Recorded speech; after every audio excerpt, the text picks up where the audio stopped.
परिचय। अनुज, आओ तुम्हारे लिए कुछ कमीजें खरीदने चलते हैं। तुम्हारे कई कपड़े छोटे हो चुके हैं। हाँ माँ, मैं भी आपसे वही कहने वाला था। चलो मॉल में स्थित दुकान पर चलते हैं। उस शाम माँ और अनुज दुकान पर जाते हैं। अनुज ने 2549 रुपए की 2 कमीजें खरीदी। उसकी माँ ने कुछ किराने की वस्तुएं खरीदी और दुकानदार ने उन्हें 2350 रुपए का बिल दिया। घर पर उन्होंने दोनों बिलों की राशियों की तुलना की। उसने कहा कि उसकी शर्ट की कीमत सभी किराने की वस्तुओं से अधिक है। बच्चों, वो ये बताने में कैसे सक्षम हुआ? जी हाँ, ऐसा इसलिए हुआ क्योंकि उसने बड़ी संख्याओं के बारे में सीख रखा था। आइए हम भी संख्याओं के बारे में और अधिक जानें। उद्देश्य।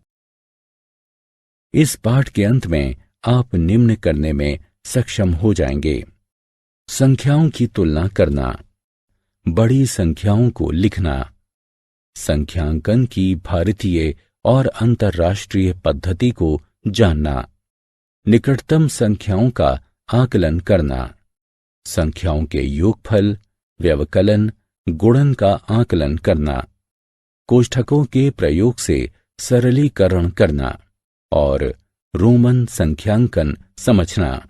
संख्याओं की तुलना। संख्याओं के समूह या संग्रह की परस्पर तुलना की जा सकती है। संख्याओं की तुलना करने पर हम कह सकते हैं कि कौन सा समूह बड़ा है। संख्याओं को सबसे छोटे से प्रारंभ कर सबसे बड़े तक व्यवस्थित करना आरोही क्रम कहलाता है। संख्याओं को सबसे बड़े से प्रारंभ कर सबसे छोटे तक व्यवस्थित करना अवरोही क्रम कहलाता है। यदि दो संख्याओं के अंकों की संख्या असमान होती है, तब अधिकतम अंकों वाली संख्या बड़ी होती है। यदि दो संख्याओं के अंकों की संख्या समान होती हैं, तब हमें प्रत्येक स्थान पर संख्याओं की तुलना करने की आवश्यकता होती है। 4 अंकों की सबसे बड़ी संख्या 9999 है। 5 अंकों की सबसे छोटी संख्या बनाने के लिए इस संख्या में क्या जोड़ा जाना चाहिए? उत्तर है कि हमें 1 जोड़ना चाहिए। आइए हम पता करते हैं। 9999 में 1 जोड़ने पर हमें 10,000 प्राप्त होता है, जो कि 5 अंकों की सबसे छोटी संख्या है। क्या आप 6 अंकों की सबसे छोटी संख्या का अनुमान लगा सकते हैं? 6 अंकों की सबसे छोटी संख्या 1 लाख है। सबसे छोटी या सबसे बड़ी संख्या का रूप देने के लिए संख्या के अंकों को स्थानांतरित किया जा सकता है। आइए देखते हैं कैसे। बड़ी संख्याएं लिखना। कभी कभी संख्याएं इतनी बड़ी होती हैं कि उन्हें समझना कठिन हो जाता है। तब संकेतन के प्रयोग द्वारा बड़ी संख्याओं को लिखने एवं पढ़ने में सहायता मिलती है।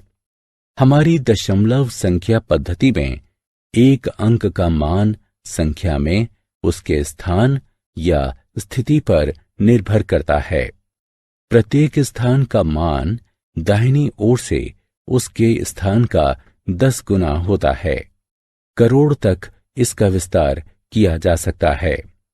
चार्ट संख्याओं को लिखने एवं पढ़ने में सहायता करता है एवं इसे स्थानीय मान चार्ट कहा जाता है। संख्या पद्धति।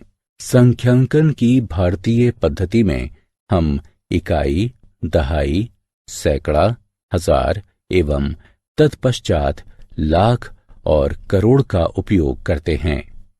चलिए करोड़ को दर्शाते हैं। हजार, लाख एवं करोड़ को दर्शाने के लिए कॉमा यानी अल्प विराम का उपयोग किया जाता है।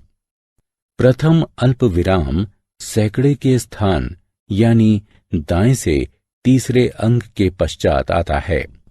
ये हजार अंकित करता है। दूसरा अल्प विराम आगे के 2 अंकों के पश्चात यानी दाएं से 5वें अंक के पश्चात आता है। ये 10,000वें स्थान के पश्चात आता है एवं लाख को दर्शाता है। तीसरा अल्प विराम आगे के अन्य 2 अंकों के पश्चात यानी दाएं से 7वां अंक के पश्चात आता है। ये 10 लाख के पश्चात आता है।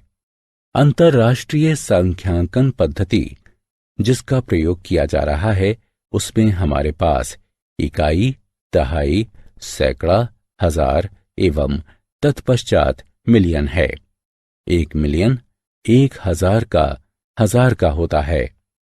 अल्प विरामों का प्रयोग हजार एवं मिलियन को दर्शाने में किया जाता है। ये दाएं से प्रत्येक तीसरे अंक के पश्चात आता है। प्रथम अल्प विराम 1000 दर्शाता है एवं अगला अल्प विराम मिलियन को दर्शाता है। आइए कुछ बिंदुओं को देखते हैं। 1 करोड़ 100 लाख के बराबर होता है। 1 मिलियन 1000 के बराबर होता है। 10 करोड़ 100 मिलियन के बराबर होता है। 100,000 1 लाख के बराबर होता है। निकटतम संख्याओं तक आकलन। जैसे ही हम बड़ी संख्याओं पर आते हैं उनकी गणना करना जटिल हो जाता है। जटिलता से बचने के लिए हम आकलन या सन्निकटन करते हैं। उदाहरण के लिए 496 विद्यार्थियों वाले एक स्कूल में आप कह सकते हैं कि स्कूल में 500 विद्यार्थी हैं। निकटतम दहाई तक सन्निकट संख्या का तात्पर्य ये पता लगाने से है कि वो किस दहाई के निकटतम है। उदाहरण के लिए 23 का निकटतम सैकड़ा तक 20 के रूप में सन्निकटन कहते हैं। निकटतम सैकड़ा तक सन्निकट संख्या का तात्पर्य ये पता लगाने से है कि वो किस सैकड़ा के निकटतम है। उदाहरण के लिए 423 का निकटतम सैकड़ा तक 400 के रूप में सन्निकटन करते हैं। निकटतम 1000 तक सन्निकट संख्या का तात्पर्य ये पता लगाने से है कि वो किस 1000 के निकटतम है। उदाहरण के लिए 3800 का निकटतम 1000 तक 4000 के रूप में सन्निकटन करते हैं। योगफल, व्यवकलन और गुणन का आकलन। निकटतम संख्या तक आकलन करके 2 बड़ी संख्याओं के योगफल का आकलन करने में सहायता मिलती है। उदाहरण के लिए 4780 एवं 3325 को जोड़िए। 4780 का सन्निकटन बराबर 4800 है। 3325 का सन्निकटन 3000 है और दोनों का योगफल 7800 है।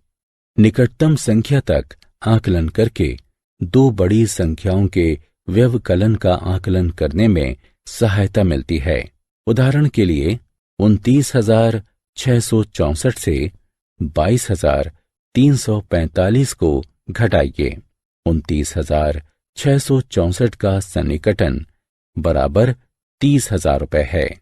22,345 का सन्निकटन बराबर 20,000 है और दोनों का अंतर 10,000 है।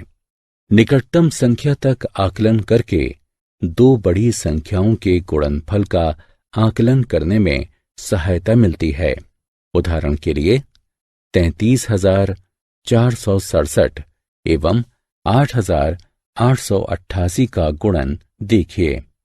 33,467 का सन्निकटन बराबर 33,000 है। 8,888 का सन्निकटन 9,000 है।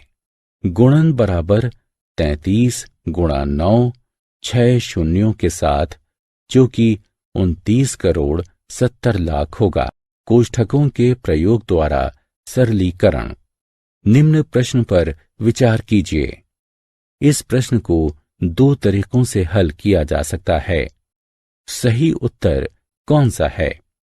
कोष्ठकों का प्रयोग हमें समस्याओं में उलझनों से बचाता है। जहां हमें एक से अधिक संख्या संक्रिया की आवश्यकता होती है। आइए देखते हैं कैसे। यदि स्क्रीन पर दिखाए प्रश्नानुसार प्रश्न दिया जाता है तब इसकी गणना करना सरल होता है। हाँ, उत्तर 17 गुणे 109 बराबर 1853 के रूप में होगा।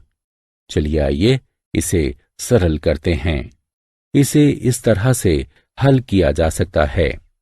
8 गुणा कोष्ठक में 100 जमा 8 जो कि कोष्ठक में 8 गुणा 100 जमा कोष्ठक में 8 गुणा 8 के बराबर होगा। आगे इसे हल करने पर हमें 864 प्राप्त होगा। रोमन सांख्यांक। अभी तक हम सांख्यांक की हिंदू अरबी पद्धति का उपयोग करते रहे हैं। सांख्यांक को लिखने की एक और अन्य पद्धति रोमन पद्धति है। ये संख्याओं को लिखने की सबसे पुरानी पद्धतियों में से एक है, जो अभी भी अनेक स्थानों पर प्रचलित है। हिंदू अरबी सांख्यांक पद्धति के विपरीत रोमन सांख्यांक पद्धति में विभिन्न संख्याओं को प्रदर्शित करने के लिए 7 मूल संकेतों का प्रयोग किया जाता है। ये संकेत निम्नानुसार हैं। संकेतों की तालिका को देखिए।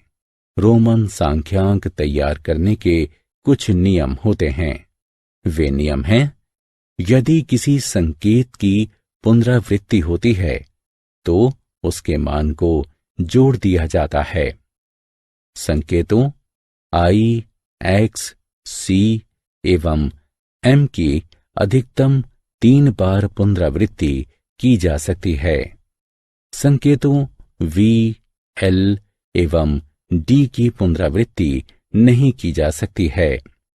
यदि छोटे मान वाला कोई संकेत एक बड़े मान वाले संकेत के दाईं ओर जाता है तो बड़े मान में छोटे मान को जोड़ दिया जाता है। यदि छोटे मान वाला कोई संकेत एक बड़े मान वाले संकेत के बाईं ओर जाता है तो बड़े मान में से छोटे मान को घटा दिया जाता है। आत्ममूल्यांकन। वक्तव्यों के सामने विकल्पों में से सही उत्तर उठाकर रखिए। सारांश। आइए हमने जो कुछ सीखा है उसे संक्षेप में दोहराएं।